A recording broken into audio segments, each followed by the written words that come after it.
Multiplying and dividing terms with exponents. The rule for multiplying is similar to the rule for dividing. Let's go over multiplying first.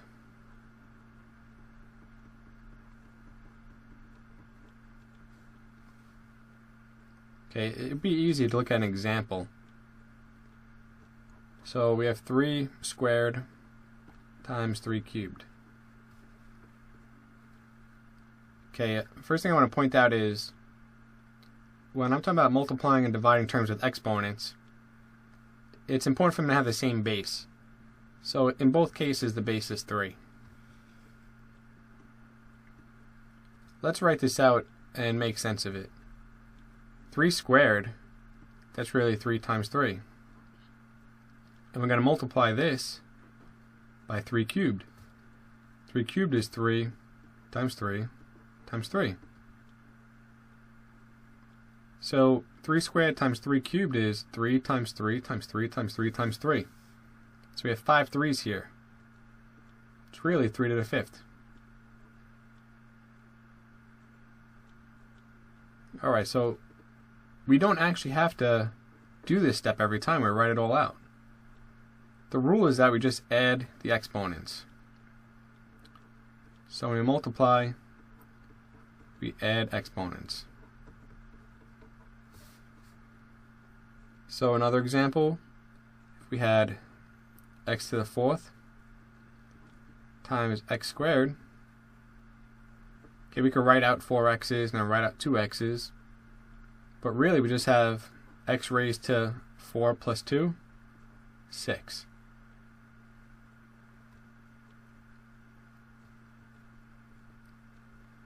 If we had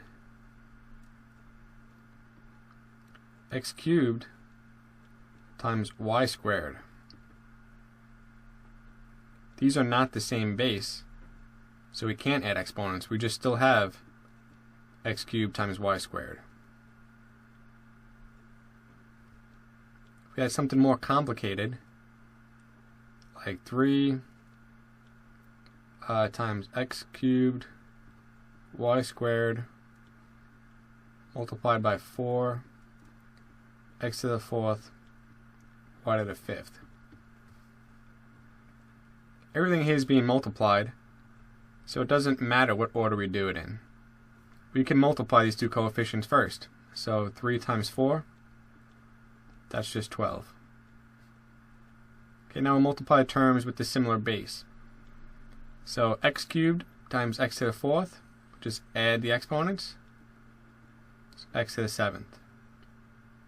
Y squared times y to the 5th, that's also y to the 7th, because 2 plus 5 is 7. And that would be our final answer. Okay, now let's look at dividing.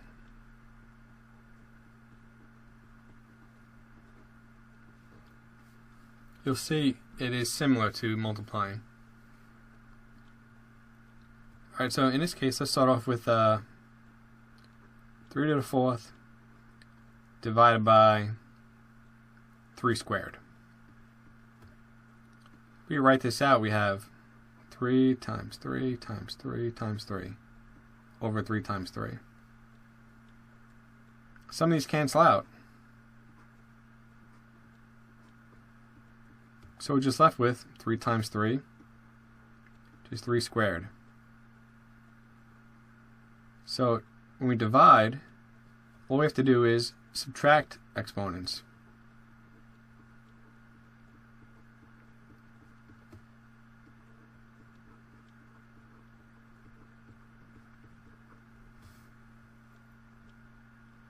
So for example, if we had 5 to the 6th divided by 5 squared, it's going to be 5 to the 6 minus 2, which is 4. So 5 to the 4th.